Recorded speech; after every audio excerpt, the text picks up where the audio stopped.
Hi friends, అమెరికాలో నివాసముంటున్న భారతీయులలో అక్రమంగా ఎవరైతే అమెరికా లోపలికి ప్రవేశించారో వాళ్లను ఫ్లైట్ ఎక్కించి తిరిగి వెనక్కి భారతదేశానికి పంపించే ప్రయత్నాలు ప్రారంభమయ్యాయి. ఈపాటికే ఒక ఫ్లైట్ పంజాబ్ రాష్ట్రానికి చేరుకుంది. అది కూడా టెక్సాస్ రాష్ట్రం నుంచి బయలుదేరింది, పంజాబ్ రాష్ట్రానికి వచ్చింది. తర్వాత కూడా వరుసగా విమానాలు వస్తాయి. ముఖ్యంగా టెక్సాస్ రాష్ట్రంలోని ఎల్పసో నుంచి, అలాగే కాలిఫోర్నియా రాష్ట్రంలోని శాండియాగో నుంచి, అలాగే మరికొన్ని ప్రదేశాల నుంచి C-17 విమానాలలో అమెరికా మన భారతదేశానికి తరలించబోతోంది. ఇక్కడ 2 ప్రశ్నలు మనం వేసుకొని దానికి సమాధానాన్ని ఈ వీడియోలో అన్వేషించే ప్రయత్నం చేస్తున్నాం. మొట్టమొదటి ప్రశ్న, అమెరికా వీళ్ళందరినీ వెనక్కి పంపించడానికి ఖర్చు పెడుతోంది కదా, ఆ ఖర్చు ఎంత అవుతోంది? ఆ ఖర్చు అమెరికన్ ట్యాక్స్ పేయర్స్ నెత్తి మీద పడబోతోందా, లేదు మన భారత ప్రభుత్వం భరిస్తుందా? ఎవరు భరించాలి ఈ ఖర్చు, ఎవరు భరిస్తున్నారు? ఇది మొట్టమొదటి ప్రశ్న. రెండో ప్రశ్న, అమెరికా వీళ్ళందరినీ వెనక్కి పంపిస్తోంది, సరే వీళ్ళు అమెరికా C-17 ఫ్లైట్ లోపల మన భారతదేశంలో దిగుతారు, ల్యాండ్ అవుతారు. ల్యాండ్ అయినాక వీళ్ళ పరిస్థితి ఏమిటి? భారత ప్రభుత్వం వీళ్ళ మీద ఏమన్నా చర్యలు తీసుకుంటుందా? అసలు ఏం జరగబోతోంది? ఈ 2 ప్రశ్నలకు లోతుగా సమాధానాలు ఈ వీడియోలో నేను మీకు ఇవ్వబోతూ ఉన్నాను. ఒకసారి క్యాలిక్యులేటర్ ఓపెన్ చేసి లెక్కేసే ప్రయత్నం చేద్దాము. ఒక్కొక్క టికెట్కు $4,675 అలా ఖర్చు అవుతోంది.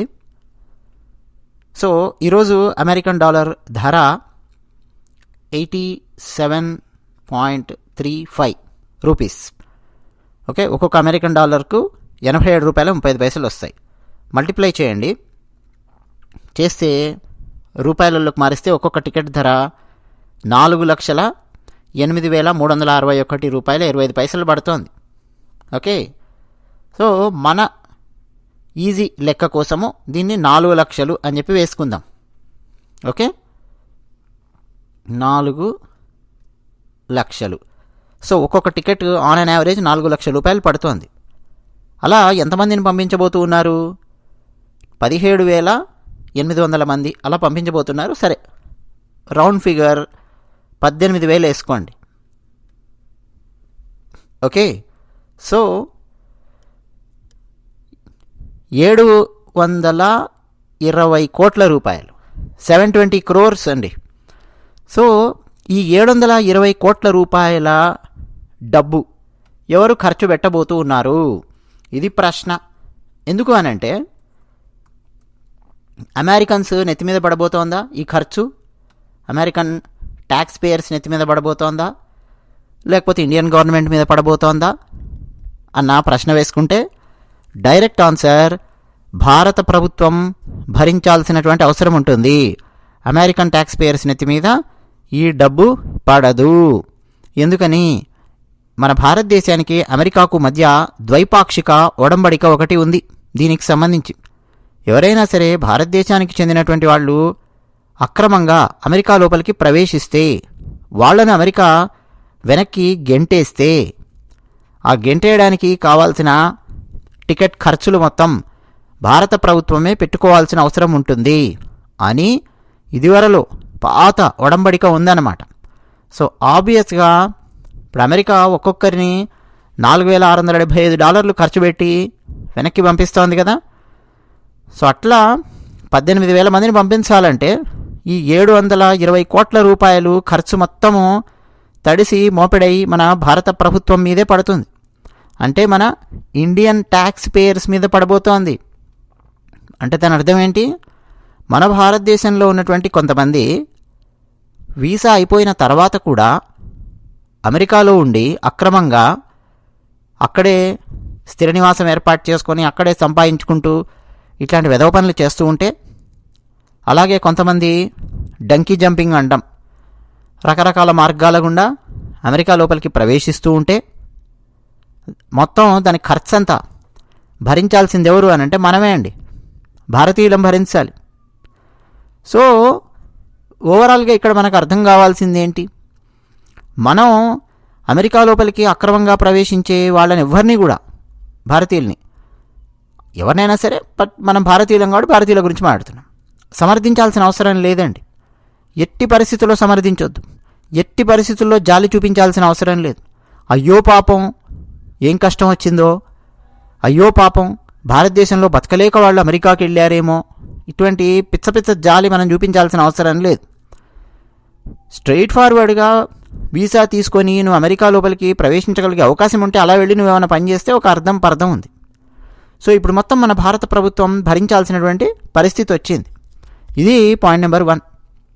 ఇక రెండో ప్రశ్న, ఒక్కసారి మన భారతదేశం లోపలికి ఈ అక్రమ వలసదారులను వెనక్కి పంపించిన తర్వాత, వీళ్ళందరూ ఎయిర్పోర్ట్లలో దిగిన తర్వాత భారత ప్రభుత్వం ఏం చేయబోతోంది అని అంటే స్థూలంగా 2 పనులు చేయబోతోందండి. మొట్టమొదటిది, వీళ్ళ హెల్త్ చెకప్ చేసి ఏమన్నా కంటేజియస్ ఇష్యూస్ ఏమన్నా వీళ్ళకు ఉంటే, హెల్త్ ఇష్యూస్ అంటే అంటు వ్యాధులు ప్రబల చేసే విధంగా ఏమైనా సమస్యలు గనక వీళ్ళకు ఉంటే ముందు వాటిని పరీక్షింపజేసి ఆ తర్వాత వాళ్ళను క్వారంటైన్లో ఉంచాలా లేదా, ఇది డిసైడ్ చేస్తుంది భారత ప్రభుత్వం. ఎందుకు అనంటే అండి, వీళ్ళు నార్మల్గా అమెరికాకు వెళ్ళొచ్చినటువంటి వాళ్ళు కాదు. నార్మల్గా అమెరికాకు వెళ్ళేటటువంటి వాళ్ళు చాలామంది మెడికల్ చెకప్లు చేయించుకునే వాళ్ళు ఉంటారు. అక్కడ వీళ్ళు అమెరికా లోపలికి ప్రవేశించిన తర్వాత కూడా వీళ్ళకంటూ ఒక ఇన్సూరెన్స్ అనేది ఉంటుంది. కంపెనీస్ ఏమైనా సరే వీళ్ళని పంపించినా వీళ్ళకి ఒక ఇన్సూరెన్స్ ఉంటుంది. డెఫినెట్గా ఇదంతా కూడా ఒక లాజికల్గా స్ట్రక్చర్ అనేది సెటప్ అయ్యింది. కానీ వీళ్ళు అక్రమ మార్గం గుండా అమెరికా లోపలికి వెళ్ళారు కాబట్టి వీళ్ళల్లో కొంతమందికి అంటువ్యాధులున్నా, రకరకాల తీవ్రమైన హెల్త్ సమస్యలున్నా అమెరికాలో ఉన్నటువంటి హాస్పిటల్కి వెళ్ళి చూపించుకోలేనటువంటి పరిస్థితి కూడా ఉండొచ్చు. అందరికని కాదు, చాలా మందికి.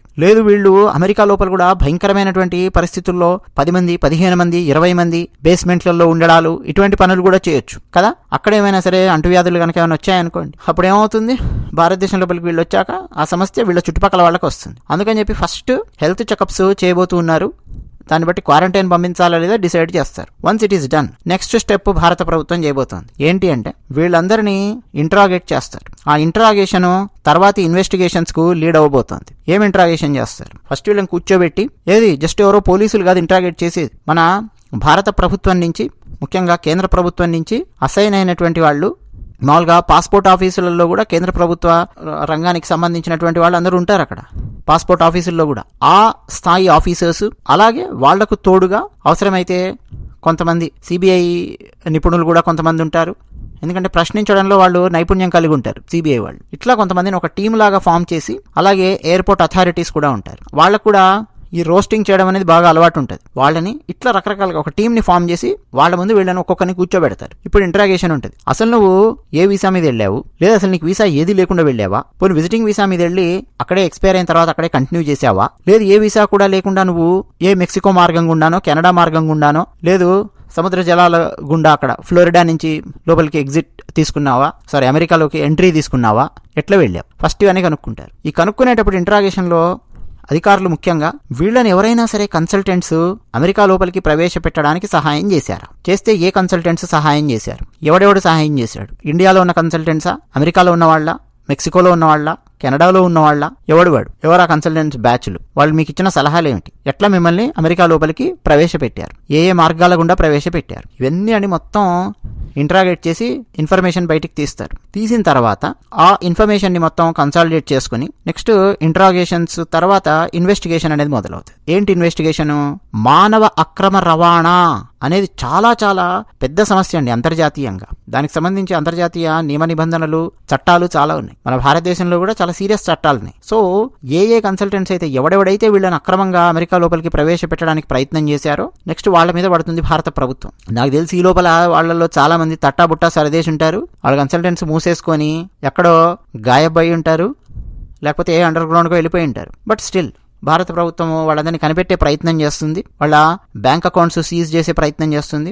నెక్స్ట్ తర్వాత వాళ్ళని అరెస్ట్ చేసే ప్రయత్నం చేస్తుంది. ఏది వీళ్ళని కాదు, అక్రమంగా అమెరికా లోపలికి వెళ్ళి వెనక్కి వచ్చినటువంటి వాళ్ళని అరెస్ట్ చేయడం అనేది జరుగుతుందా లేదా అనేది ఇప్పటివరకు మనకి ఎలాంటి క్లారిటీ లేదు. మోస్ట్లీ అరెస్ట్ చేయకపోవచ్చు, చెయ్యరు. అలా అరెస్ట్ చేస్తాను భారతదేశానికి రాగానే అనగానే అన్నారనుకోండి, ఇక అక్కడి నుంచి కూడా ఇక్కడ రాలేక అక్కడే అమెరికాలో ఏమైనా అఘాయిత్యాలు చేసుకునే అవకాశం కూడా ఉంటుంది. సో అందువల్ల అరెస్ట్ చేయడాలు అలాంటివి ఏం చేయదు భారత ప్రభుత్వం. అక్రమంగా అమెరికా లోపలికి వెళ్ళి మళ్ళీ తిరిపి పంపబడ్డ వాళ్ళని మెయిన్గా భారత ప్రభుత్వం నెక్స్ట్ టార్గెట్ చేసేది వీళ్ళని అక్కడికి పంపించినటువంటి కన్సల్టెంట్స్ ఎవడు, వాళ్ళ నెట్వర్క్ ఏమిటి, కేవలం ఇండియాలోనే ఉందా వాళ్ళ నెట్వర్క్, మెక్సికోలో ఉందా, కెనడాలో ఉందా, ఎవడెవడు సహాయం చేశాడు ఏంటి, మొత్తం అండి కూపీలాగి బయటికి తీసే ప్రయత్నం చేస్తుంది భారత ప్రభుత్వం. ఆ తర్వాత వాళ్ళ మీద చర్యలు ఉంటాయి. ఆ చర్యలలో భాగంగా ఎవరైనా సరే అంతర్జాతీయంగా ఉండేటటువంటి కన్సల్టెంట్స్ వేరే దేశాలలో ఉండేవాళ్ళు కూడా వీళ్ళకి సహాయం చేశారనుకోండి, వాళ్ళని బయటికి ఎక్స్పోజ్ చేసే ప్రయత్నం కూడా చేస్తుంది భారత ప్రభుత్వం. తర్వాత వీళ్ళు ఎవరైతే వెనక్కి వచ్చారో ఫస్ట్ వీళ్ళ పాస్పోర్ట్ని భారత ప్రభుత్వము లాక్కుంటుంది. ఒక రకంగా ఇంపౌండ్ చేయడం అంటారు. ఫస్ట్ ఆ పాస్పోర్ట్ మన నార్మల్ భాషలో మాట్లాడుకోవాలంటే పాస్పోర్ట్స్ బ్లాక్ చేస్తుంది. అంటే నెక్స్ట్ వీళ్ళు మరి ఏ దేశానికి కూడా వెళ్లకుండా ఉండే విధంగా భారత ప్రభుత్వము ఈ 18,000 మంది పాస్పోర్ట్స్ ఫస్ట్ బ్లాక్ చేసి పడేస్తుంది. ఎందుకంటే వెనక్కి వచ్చిన తర్వాత మళ్ళీ సరే అమెరికా అయితే ఏదో ఇట్లా వెనక్కి పంపించాడు, పాస్పోర్ట్ అయితే ఉంటుంది కదా, నెక్స్ట్ ఇంకే వేరే దేశానికి ఏ దేశానికైనా వెళ్దాము అని చెప్పి ప్లాన్ చేసే అవకాశం కూడా ఉంటుంది. ఎందుకంటే ఆల్రెడీ అమెరికాలో చాలా ఏళ్ళు ఉండి భారతదేశంలో ఉండకుండా ఇట్లా అలవాటు అయిన తర్వాత మళ్ళీ భారతదేశంలో ఉండండి అంటే కష్టం అవుద్ది వీళ్ళకి. నెక్స్ట్ వీళ్ళ ప్లాన్ ఏం చేస్తారు, ఇందులో చాలా మంది ఇంకే దేశానికి వెళదాము, ఏమేం చేద్దాము ఇట్లాంటి ప్లాన్లు వేస్తారు. అందుకని చెప్పి అసలు ఫస్ట్ నువ్వు అమెరికాకే అక్రమంగా వెళ్ళి భారతదేశం పరువు తీయడానికి వెనుకాడలేదు, సో నిన్ను ఇంకా వేరే దేశానికి ఎక్కడికి కూడా నేను వెళ్ళనివ్వను అని చెప్పి పాస్పోర్ట్ బ్లాక్ చేసి పడేస్తుంది. మళ్ళీ ఇందులో వెనక్కి వచ్చిన వాళ్ళకి ఉద్యోగాలు వస్తాయా రావా ప్రశ్న. ఇందులో 2 రకాలు ఉన్నాయండి. వెనక్కి వచ్చే వాళ్ళలో చాలా మంది ఇప్పుడు పంజాబ్ రాష్ట్రం నుంచి వెళ్ళిన వాళ్ళు, అంటే మెహనత్ కా కామ్, ఫిజికల్ వర్క్ ఇటువంటి దానికి అలవాటు పడ్డ వాళ్ళు ఉంటారు. బ్రెయిన్ వాడేటటువంటి పనులు కాదు, అంటే టాక్సీలు నడపడము, ట్రాక్టర్లు నడపడము, లేకపోతే పెద్ద పెద్ద ట్రక్కులు నడపడము, ఇలా అలవాటైనటువంటి వాళ్ళు ఉంటారు. వీళ్ళు 10వ తరగతి ఫెయిల్ అయ్యో లేదు 5వ తరగతో 6వ తరగతో చదువుకొని అలాంటి బ్యాచ్లు కూడా ఉంటాయి. ఏది అమెరికాకు అక్రమంగా వెళ్ళినటువంటి బ్యాచ్లు. సో వీళ్ళు ఆబ్వియస్గా ఏం చేస్తారు, మళ్ళీ ఏ కూలి పని చేసుకుందామా, ఏ ఫిజికల్ లేబర్ వర్క్ చేసుకుందామా, లేదు ఎక్కడైనా వ్యవసాయ కూలీలుగా మారడము, ఇట్లాంటి పనులు ఏమన్నా చేస్తే చేస్తారు. లేదు వీళ్ళకి ఏమైనా తెలిసిన వాళ్ళు ఏమైనా ఉంటే వాళ్ళకి ఏమైనా ఉద్యోగాలు ఏమైనా ఇస్తే అట్లా ఏమైనా చేసుకుంటారు. అదే చదువుకున్న వాళ్ళు కూడా ఉంటారు కదా, వెళ్ళిన వాళ్ళల్లో వీసా ఎక్స్పైర్ అయిన తర్వాత కూడా అక్కడే ఉండడము, లేదు ఇట్లాగే అక్రమ మార్గాల్లో చదువుకున్న వాళ్ళు వెళ్ళి ఉంటే వాళ్ళు వెనక్కి వచ్చిన తర్వాత ఇప్పుడు వీళ్ళకు ఉద్యోగాలు దొరకడం కూడా కొంచెం కష్టం అవుతుంది. ఒక రకంగా వీళ్ళను బ్లాక్ లిస్ట్లో పెట్టే ప్రయత్నం చేస్తుంది. ప్రభుత్వ ఉద్యోగాల సంగతి అంటారో వీళ్ళు మర్చిపోవాల్సిందే. ఇక ప్రైవేట్ ఉద్యోగాలంటే అది వాళ్ళ దయాదాక్షిణ్యాల మీద ఆధారపడి ఉంటుంది. ఆ ప్రైవేట్ కంపెనీల దయాదాక్షిణ్యాల మీద వీళ్ళని ఉద్యోగంలోకి తీసుకోవాలా వద్దా అన్నది ఆ ప్రైవేట్ కంపెనీలు ఆలోచించుకుంటాయి. పైగా వీళ్ళు ఏ ఊళ్ళ నుంచి వచ్చారో ఆ ఊళ్ళకి వెళ్ళి వీళ్ళకి తెలిసిన బంధువుల ద్వారా, స్నేహితుల ద్వారా ఇక వీళ్ళనో పట్టుకుని మొత్తానికి వీళ్ళు మళ్ళీ భారతదేశంలో ఆర్థికంగా సెటిల్ అవ్వడానికి రకరకాల ప్రయత్నాలు ఏమైనా చేస్తారు. అది ఓకే. బట్ భారత ప్రభుత్వం మాత్రం అండి వీళ్ళ మీద డెఫినెట్గా ఒక కన్నేసి అయితే ఉంచుతుంది. మళ్ళీ వీడు ఎక్కడైనా జంపు జిలాని అయ్యాడు అనుకోండి, పాస్పోర్ట్ లేకుండా కూడా వెళ్ళిపోయే ప్రయత్నాలు చేస్తారు ఈ డంకీ బ్యాచ్లు. సో వాళ్ళ మీద మాత్రం డెఫినెట్గా నెక్స్ట్ నిఘా ఉంటుంది. కొన్ని రోజులు ఏమన్నా పోలీస్ స్టేషన్లో సంతకాలు పెట్టండి అని కానీ, లేదు కలెక్టరేట్కి మీ వేరే బోట్స్ ప్రతి నెల పంపించండి అని కానీ ఇట్లాంటివి ఏమన్నా చేసే అవకాశాలు కూడా ఉంటాయి కొన్నేళ్ల వరకు. ఒక 3 ఏళ్ళో 4 ఏళ్ళో 5 ఏళ్ళో వీళ్ళ మీద ఒక నిఘాలాగా వీళ్ళు ఏ జిల్లాలో అయితే ఉంటున్నారో ఆ జిల్లా కలెక్టరేట్కు వీళ్ళ వేరే బోట్స్ అన్ని పంపించడము, వెరిఫికేషన్స్ ఇవన్నీ చెక్ చేసుకుంటూ ఉండడము, ఇవన్నీ చేసే ప్రయత్నాలు అయితే భారత ప్రభుత్వం చేస్తుంది. ఇంట్రాగేషన్ మాత్రమండి సీరియస్గానే ఉంటుంది. కొట్టరు, ఇంట్రాగేషన్ అనగానే పోలీసులు కొట్టినట్టు కొడతారు కాదు, రోస్టింగ్ ఉంటుంది అన్నమాట. ఒక రేంజ్లో గ్రిల్ చేసి వదులుతారు కూర్చోబెట్టి.